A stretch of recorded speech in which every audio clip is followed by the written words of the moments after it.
Nice. We have a lot of people. Yeah, it's exciting. Nice to meet you guys. I'm Tony. I live in Japan. I've been here for more than 14 years now. So yeah, today is like the first Instagram live. I just want to do like a AMA style. I collect the questions through Instagram stories. The first one I had, it was about where I'm from. So I'm from Canada. My nationality is Canada, but my family, some of my families are Japanese, some of my families are Chinese, and some of us are Canadian. So it's like a pretty good mix of Canada, China, and Japan. My nationality is Canada, but I've actually lived longer in Japan than in Canada. The next question I had was, do I want to settle down in Japan? Because recently I got my permanent residence status. So with that, I was able to quit my job and start my own business. I haven't really gotten my business started yet, but I was able to quit my job and trying to figure out a long-term, like something I can do long-term in Japan. So yeah, I do want to settle down. The best situation would be to have a place in Hokkaido, because Hokkaido has some of the best mountains, and Hokkaido is perfect in the summer. And then another place in Kyushu, possibly Okinawa, because if you want to go scuba diving, if you want to go to the beach. So yeah, I do want to stay long-term in Japan. So from here on, we're going to go to the questions that I've collected ahead of time, and most of them about hiking. So the question is, what is your favorite place in Japan?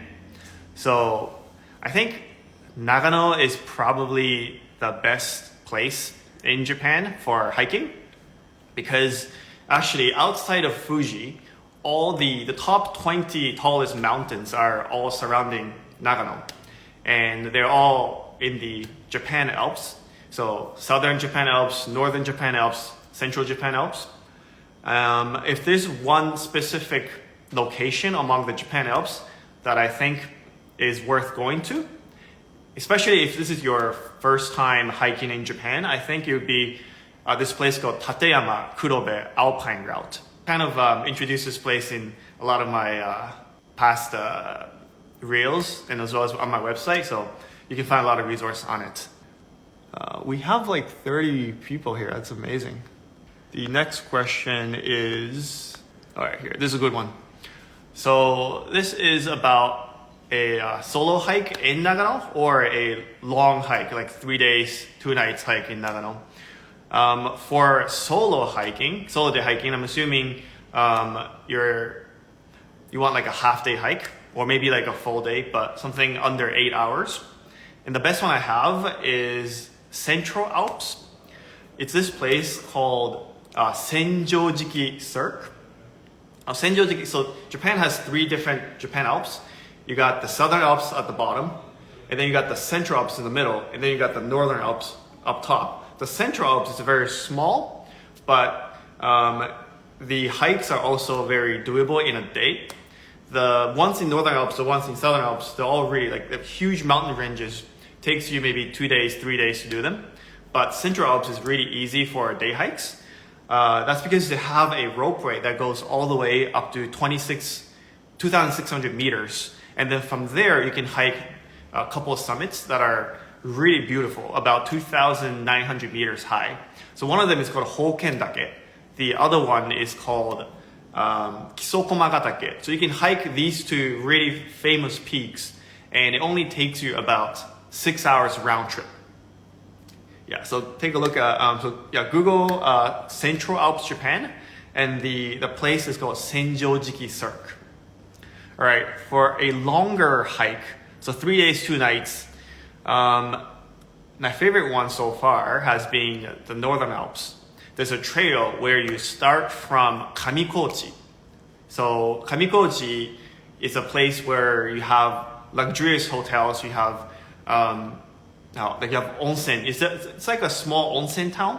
So you can stay the night before, you can come back to it, and after a hike, basically you get to enjoy luxurious onsen and hotel, lots of great food.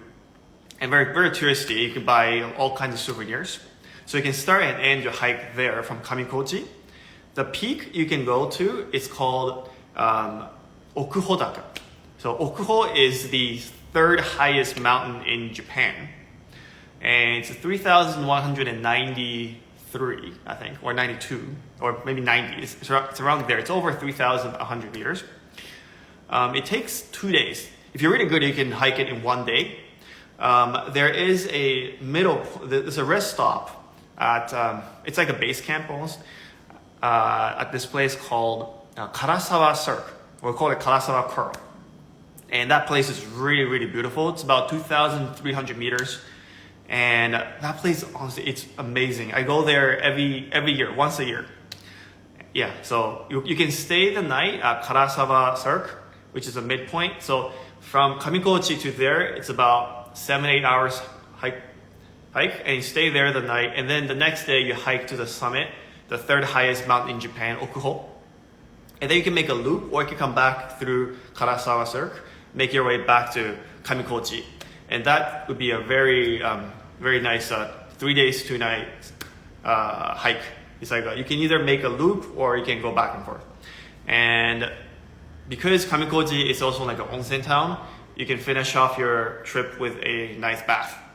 We have a question from live from one of the audience, so I'm gonna stop sharing this. What is the best season to visit Mount Fuji? Actually, Mount Fuji, you can only hike 2 months out of the year. So you can hike July, you can hike August, and you can hike the first half of September. So this year they closed on the 10th of September.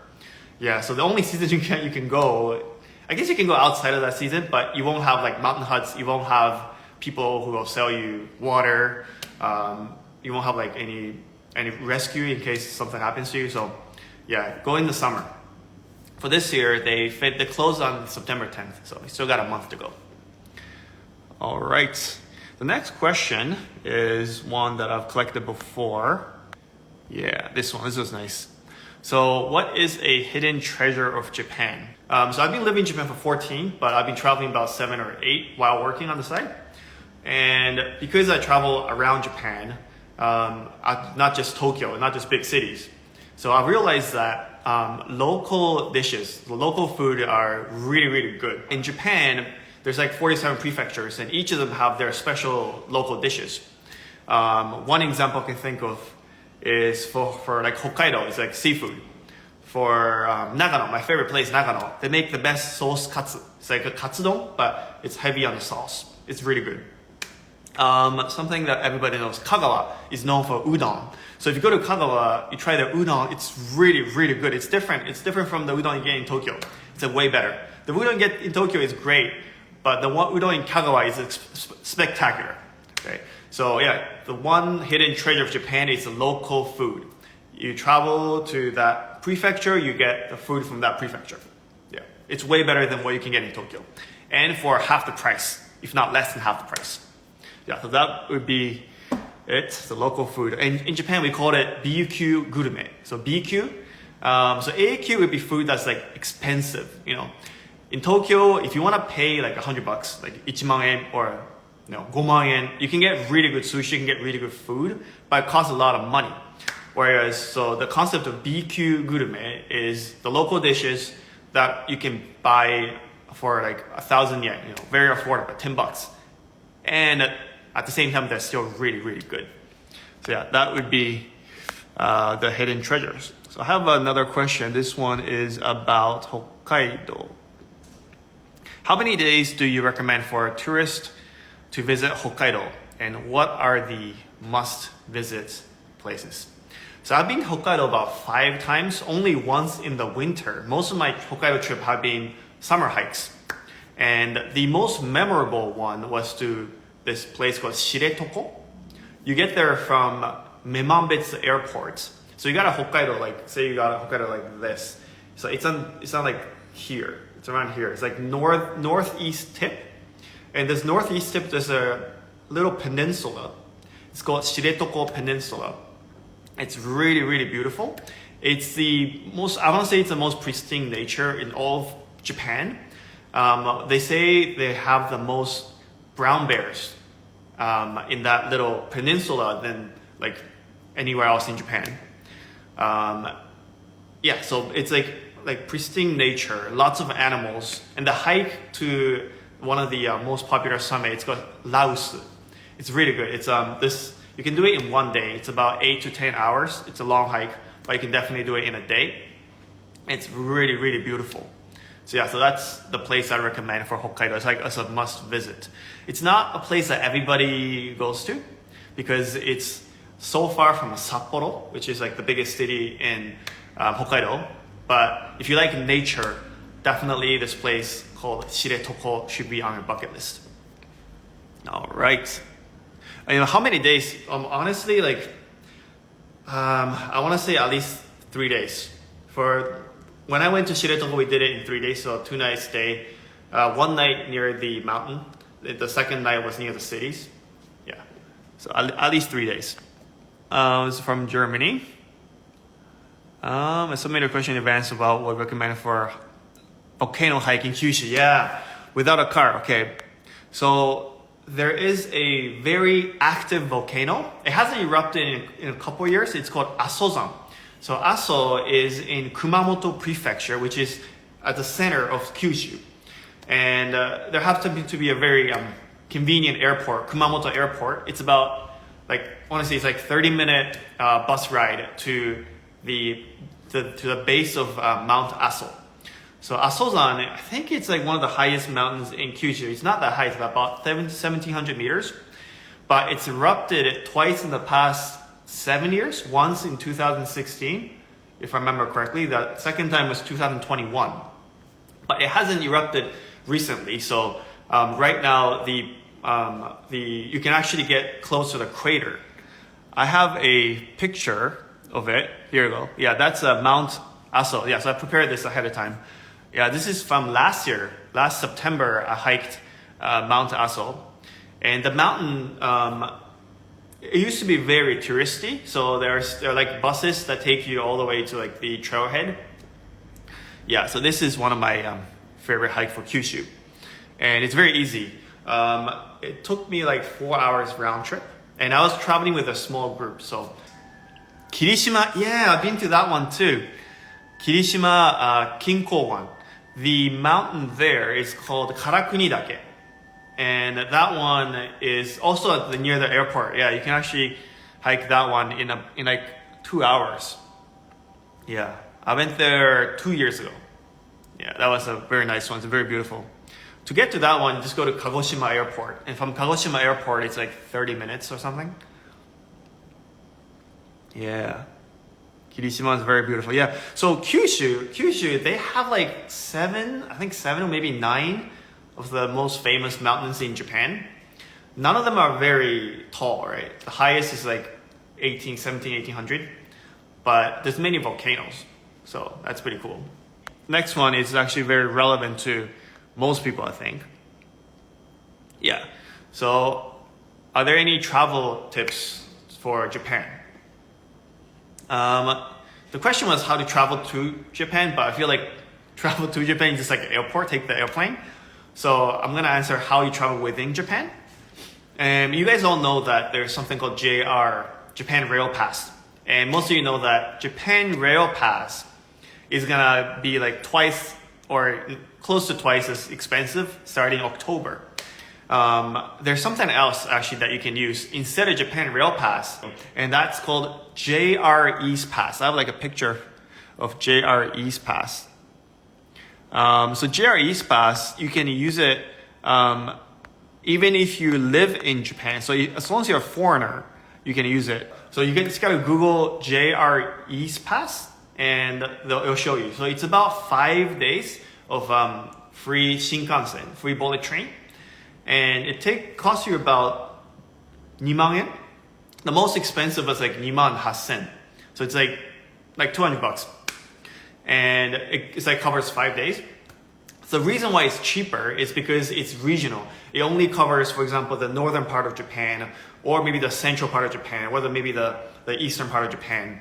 But if you think about it, right? If you get a Japan Rail Pass, you can go anywhere in Japan, but you can't be anywhere in Japan at the same time. Say you have 14 days to travel, you're only gonna spend the first week in northern side of Japan, the second week southern side of Japan. So there's really no need to have a all access pass that's like twice as expensive. Instead, you can just get this Japan Rail Pass, which is a more regional pass. The other one, this one's actually very convenient. I was gonna make a reel about it. I'm gonna make a reel about it later. But it's something you can do at a convenience store that most people don't know yet. And so convenience stores, you can actually pick up your Amazon delivery. You can send your, mail, you can mail stuff at convenience stores.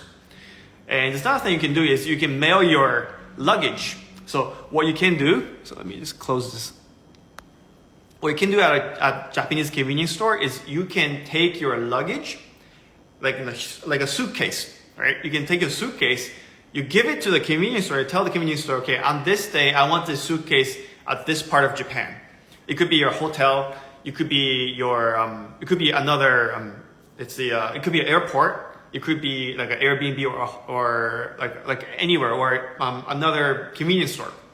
So what you can do while you're traveling, you have a lot of luggage, especially if you're hiking, right? You don't want to have like a suitcase with you while you're hiking. So you just take a backpack and then you give your luggage to the convenience store. You tell the convenience store, okay, you know what? In 5 days, I want my luggage delivered to this hotel. And they'll do that for you. And it won't cost that much. For one suitcase, it costs about 2,000 yen. If you deliver it to like Okinawa, if you deliver it to like Hokkaido, you have to fly it, or maybe it's like pretty far. So even that costs you maybe like up to 4,000. So like, $40, which is pretty cheap. And you don't have to travel with all your luggage at the same time.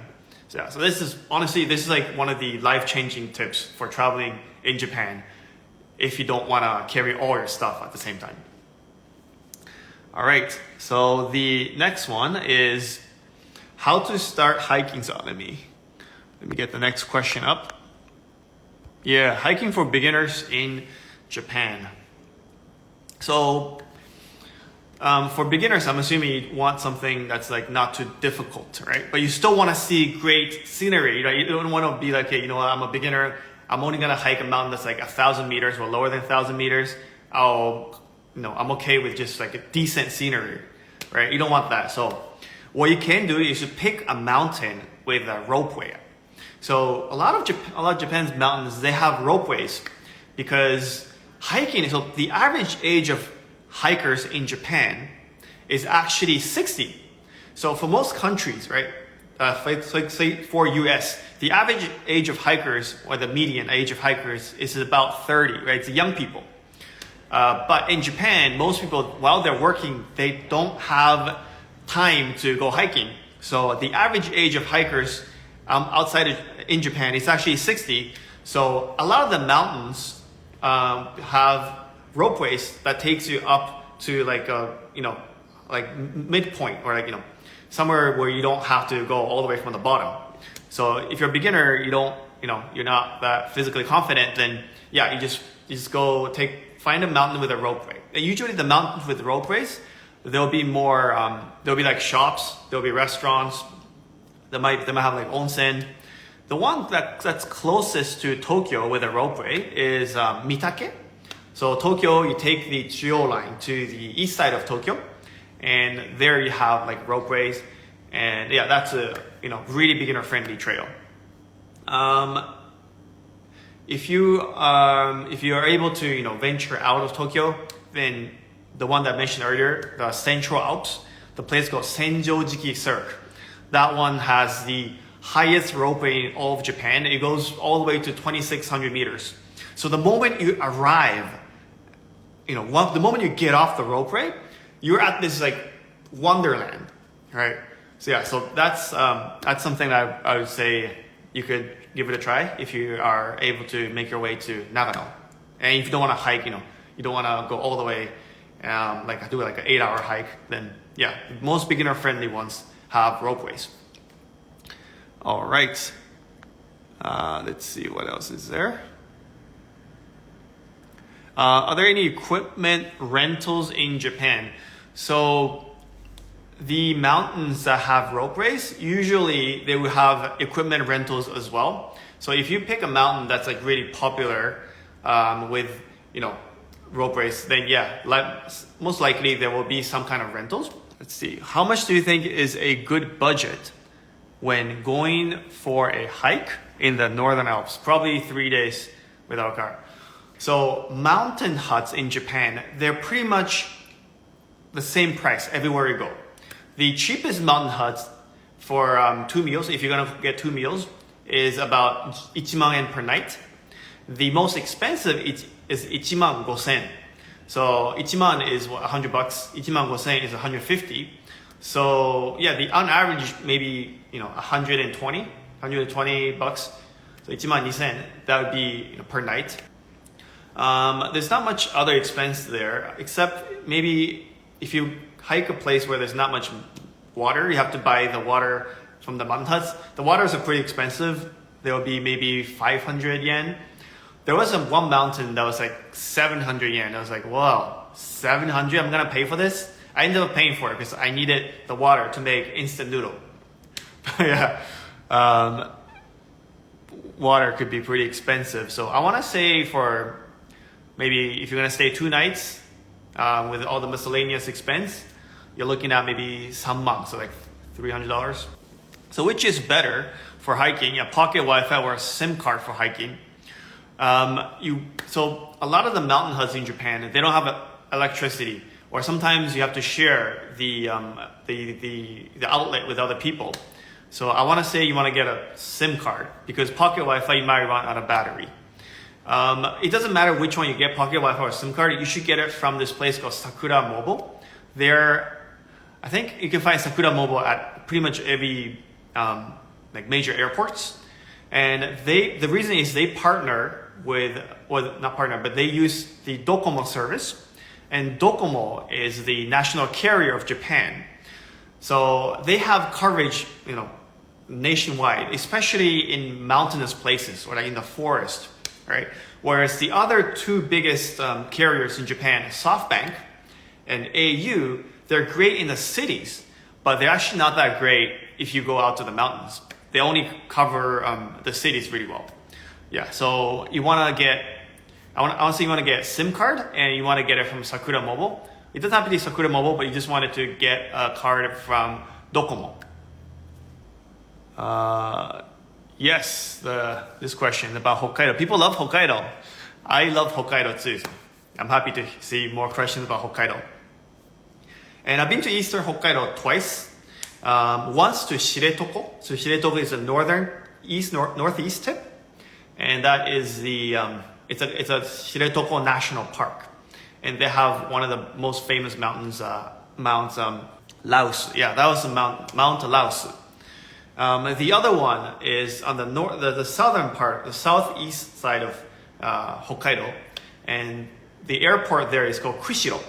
So you fly to Kushiro, and from Kushiro, you can go up to Akan. There's a mountain called Akan. So if you go from the southern side, you can see the Mount Akan, and as well as Kushiro. Kushiro itself is a very nice national park. So yeah, I've been to eastern side twice. Once to the northern east, once to the southern east. Yeah, but honestly, like Hokkaido is great. You go there in the winter, of course, it's like winter sports. It's great. Everybody knows Niseko. But you go there in the summer, it's just as great, right? You can do all the hikes. It's not just hikes, right? There's so much there in the summer. The food is amazing in Hokkaido, whether you go in the winter or in the summer. So yeah, highly recommend going to Hokkaido. Here we go. The cheapest onsen with beautiful view. So any onsen that you go, for like a day spa, it's really cheap, right? It's like one coin. It's like $10 or $5 or $10. So there's a lot of onsen that you can we go call it higari onsen.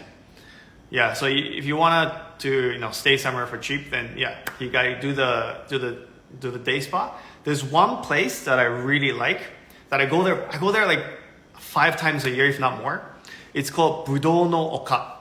So Budou no Oka, it means the hills of grapes.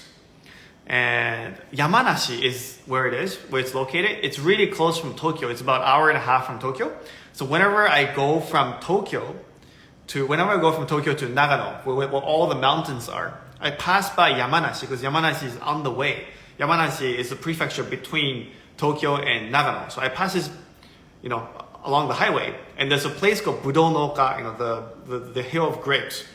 And there, that's one of my favorite onsen. I go there on my way back actually, because after the hike, I'm coming back to Tokyo. And so at nighttime, I stop by this place with the Budou no Oka, and then I enjoy the day spa. And it's like 700 yen. And honestly, let me show you the view. Yeah, that's the view. That's the view from the onsen. It's like one of my favorites. It's amazing. You get to see like 70% of Yamanashi prefecture. 2 weeks ago, no, not even 2 weeks ago. It's like last week. Last week I was hiking Southern Alps.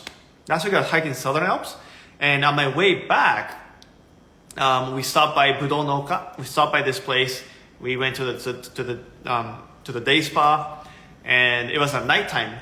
And yeah, we got to see like very beautiful view of the entire Yamanashi. And in the summer, they have fireworks. And this place, because it's on a hill, you're looking down at the entire Yamanashi prefecture, and you can see the fireworks. The fireworks are actually lower than you, so it's really cool.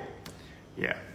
And this particular photo, you can see like they're burning something on the mountain, so you get to see all that. So it's really cool. Yeah, it's a place called Budou no Oka. Okay, what is one of the most memorable or dangerous hike I've done in Japan? So to be honest, like the most memorable and dangerous ones are the ones where I've done goofed. The ones where I've done goofed, where I've, maybe it was something out of my control, maybe something it was within my control. So there's a couple experiences, but the most recent one, this was a trail from Kamikochi. Yeah, this is the one that I went from Kamikochi, the one that I mentioned earlier, that you can do, in like 2 days or 3 days from Kamikochi to Okuho.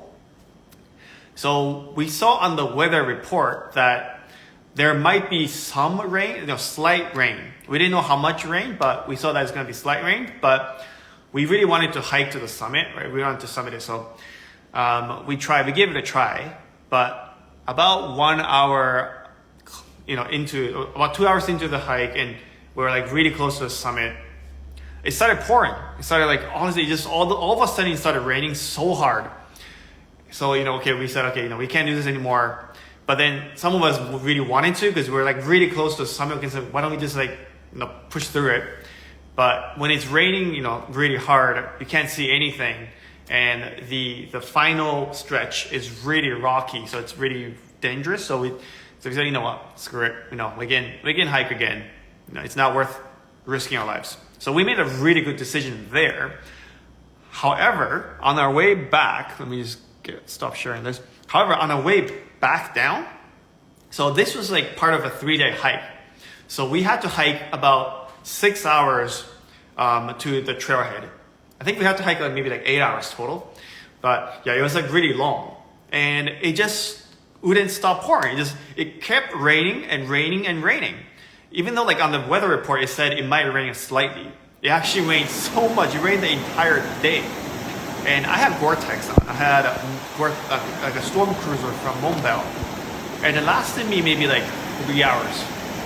And my friend, Ryuta, he appears in my channel a lot. He wore a 5,000 yen, so he's a lot more expensive, like $500 Gore-Tex jacket from Arc'teryx. And his lasted 4 hours. Yeah, it lasted a little bit longer than mine, but we were soaked by the end of our hike. And honestly, our entire body, everything was soaked.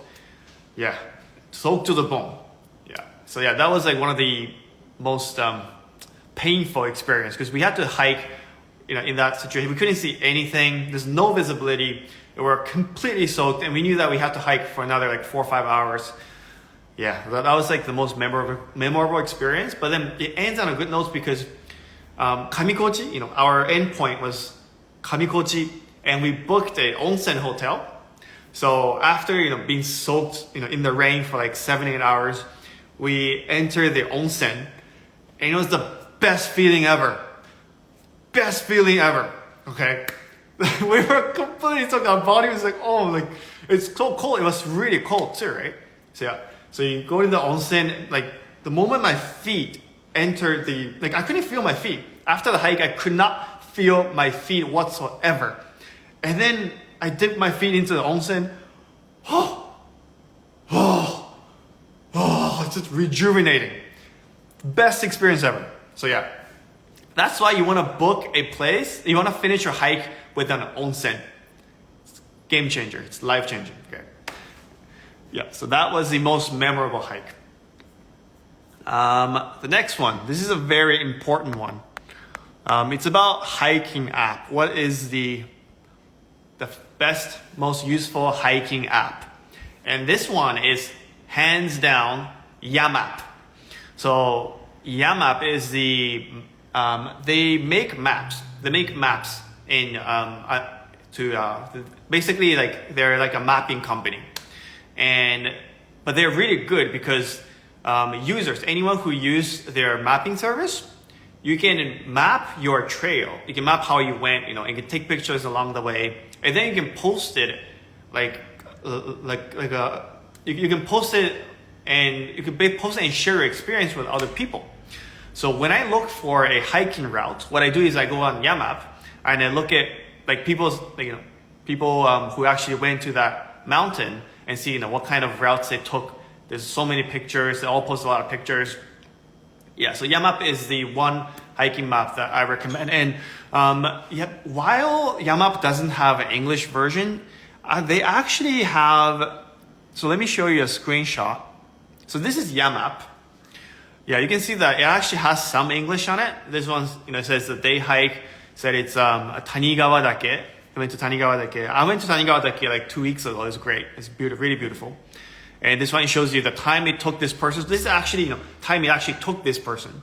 And because everyone in Japan uses, not everyone, but most people use Yamap, you have a lot of reference points. You can see some people did it really quickly, some people did it really slowly, so you can take the average.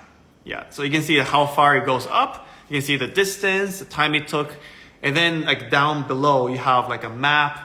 You have elevation chart. You have a lot of pictures. So yeah, Yamap would be the app that I recommend you to download. Now, most of the app is in Japanese, but for what's the most important section, they have it in English. So yeah, Yamap is great. Now, I have this other app that I also really like. It's for checking the weather. Let me show you another app. It's not really an app. It's a website that you can use to check the latest weather. And this one's pretty accurate. And this website, it's called Tenki to Kurasu. Let me type it in. Tenki to Kurasu. Yeah, so this website is the one website that I want to say most hikers in Japan use. This one's only in Japanese, but because it's on the website, you can actually use Google Translate, and most of it you can tell based on what it says. So this is Mount Fuji. This is so I took the caption of Mount Fuji's weather today. So it shows you what the not hourly, but every 3 hours, what the weather is going to be like, the amount of wind, the temperature, and a grading, either A, B, or C. So this one is for tomorrow, Sunday tomorrow, the August 6th, and shows you how it's mostly A, but the weather it goes down a little bit from the afternoon. Yeah, and so this is the most accurate website if you want to find a resource to know if you should be hiking a mountain, if it's gonna rain, if it's gonna be super windy. So when we did the Okuho, the one where I got showered on, it said B, but then B, it could be something. B, it's so A, B, and C are the three grading. A means it's perfect. You don't have to worry about rain. You don't have to worry about wind. B means there are some concerns. And C, if you ever see a C, C means you shouldn't go. C just means just abort mission, right? So yeah, so A, B, and C. Now this website, it's only accurate for 48 hours. So you can still find forecast, say like 3 days or 4 days in advance. But if you want like an accurate forecast, then yeah, it's only worth the past 2 days. Yeah, so that's the weather app. Yeah, okay. So this question is about, is it possible for a foreigner to work as a mountain climbing guide in Japan? Is there like a license? So with this one, so when I quit my job, initially I was thinking maybe I could do guiding, become like a mountain guide.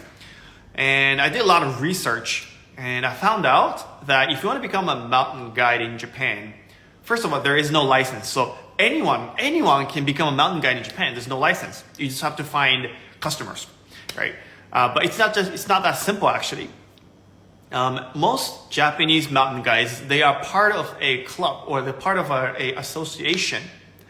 But to become part of the association, you really got to speak native level Japanese, and you really have to be guiding and using their they have like a whole set of rules and stuff. So I called one of the people who give out these licenses.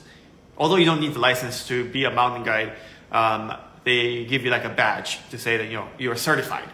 And they told me that if you're going to be guiding foreigners and if you're going to be using English, it might be best to not join us, because if you do join us, like there'll be so many rules that you have to follow. It makes it really difficult. So yeah, I want to say that while there's no Japanese license that you have to get, it's actually not that easy to become a mountain guide in Japan. Yeah. Now there's another factor. This one is okay. So because I said anyone can do it, right? If you just have people who want to travel with you, but it's actually not that simple, because insurance is actually something very difficult to acquire as a personal mountain guide. So I contacted like 5 or 6 different insurance companies. I talked to like lawyers as well to see if I can find like an insurance company who will, be my backup, right? If something happens, right? Like liabilities, if there's like a lawsuit or whatever, right? If it's just like an accident. And they pretty much straight up told me that unless I'm part of like this organization or like part of like a big tour company, we can't give you insurance. So basically, I would have to become like a mountain guide without any insurance, and you don't want to do that, right? Yeah, so which is why right now my business is more tailored towards digital contents. So I'm going to be making, so I have like a blog, a website with hiking guides, but I'm also writing a book about hiking in Japan. It's going to be about 100 pages. Yeah, so pretty much instead of me having to, take people on these tours and risking, a lot because I don't have an insurance company that wants to insure me, then yeah, so instead of that, I'm doing more creating content for people to use. And writing an ebook. It's going to be like 100 pages. It's a very comprehensive, like all you need to know about hiking in Japan, I'll have it in there. Yeah, and I'll have it out in the next couple of months. Yeah. So yeah, honestly, it's really, while there's no license to become a mountain guide, it's pretty tricky. Yeah. All right. The next question, this one is, so it goes to the next question. So I have been getting a lot of questions asking me, how do we join your hiking trip? Yeah. So because I don't have an insurance company that are willing to, insure me, it's really hard for me to take people take people who I don't know, right? I could take someone and they might think, they're at this certain fitness level, but then when we actually do it, something happens, or maybe the weather is really unstable, and maybe they thought they could do something, but they couldn't. There's a lot of things that could go wrong. So I don't really take people on like long or difficult hikes, and especially people who I haven't had contact with before. So right now it's mostly through referrals and through people who I already know. With that being said, I do want to meet new people as well. So go on hikes with new people. So once a season, I organize open events. The previous one I did it in at the end of June. We did a really really easy hike.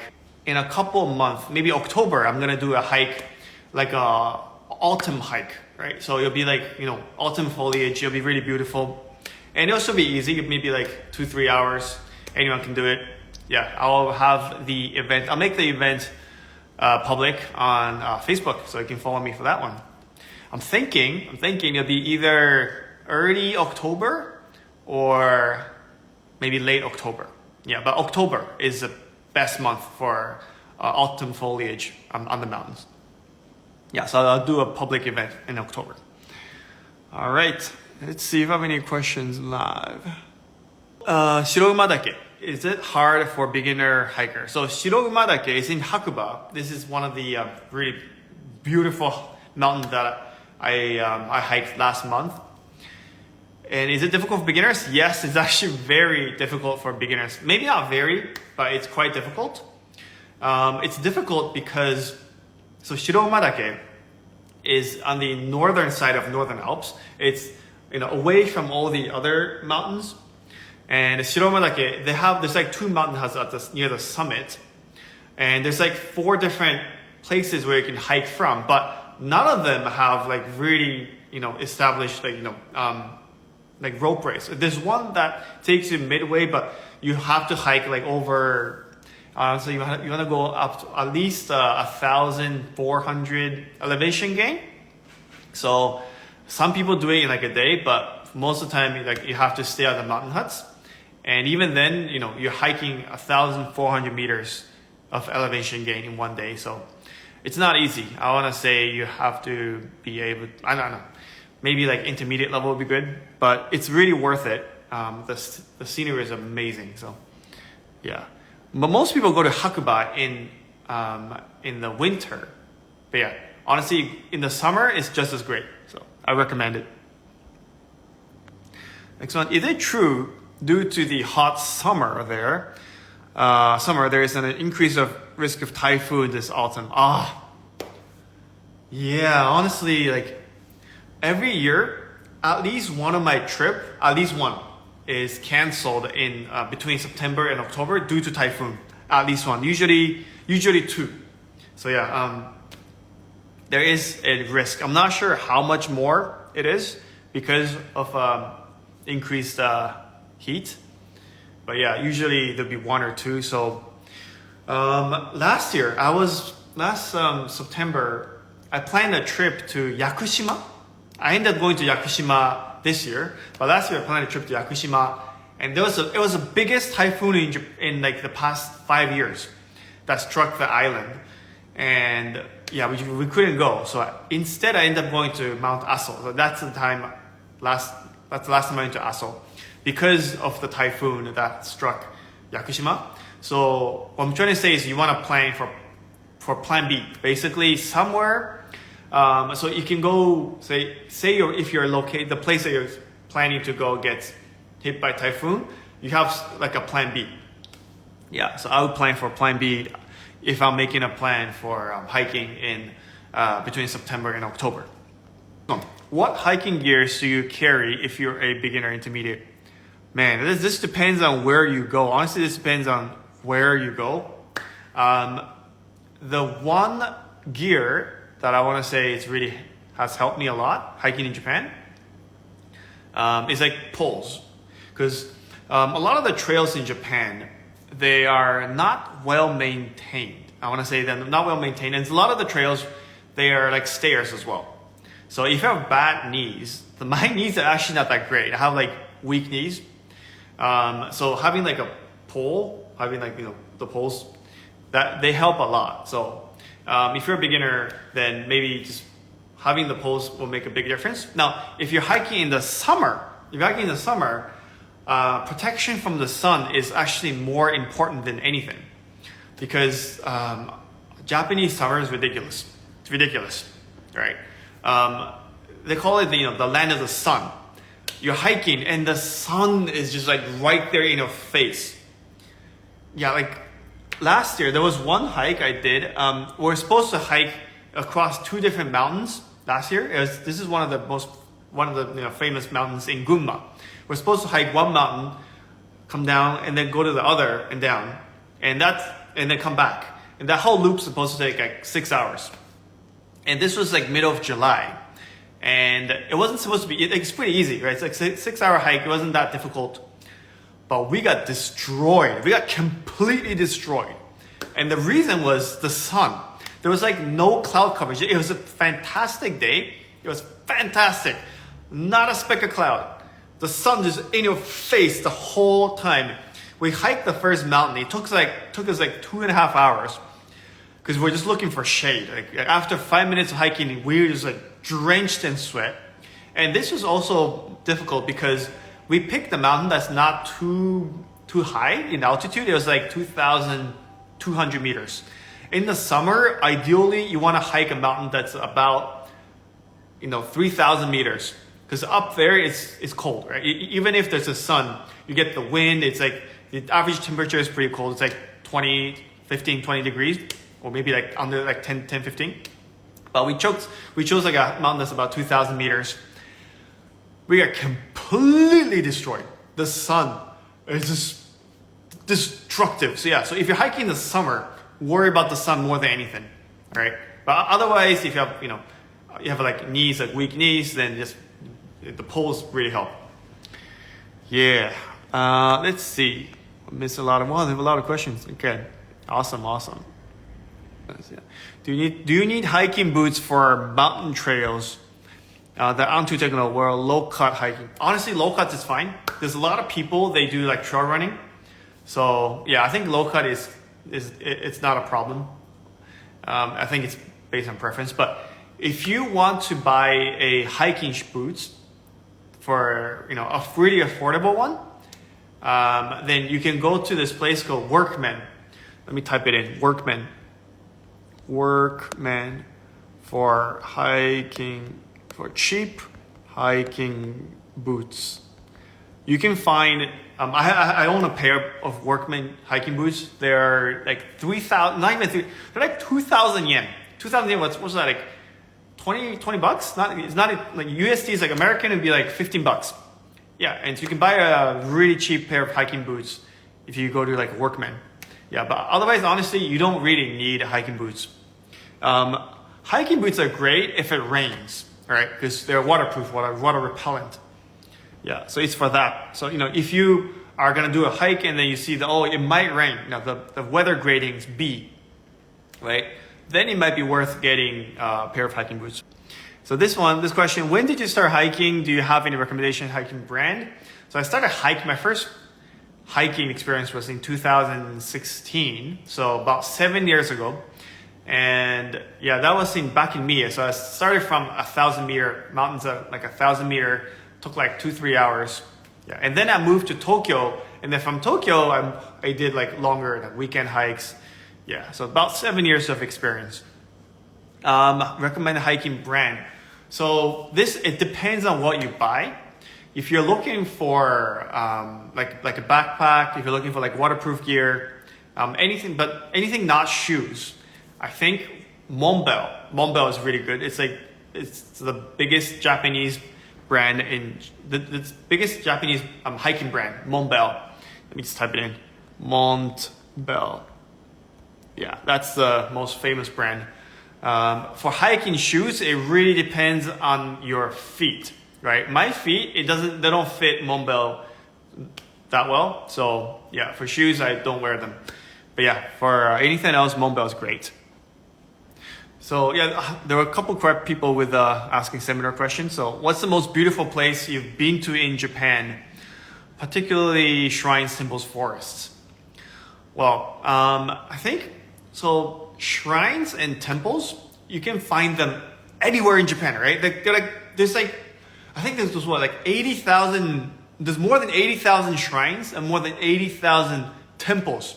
It's one of the reasons why a lot of them are going down, right? They're going bankrupt, right?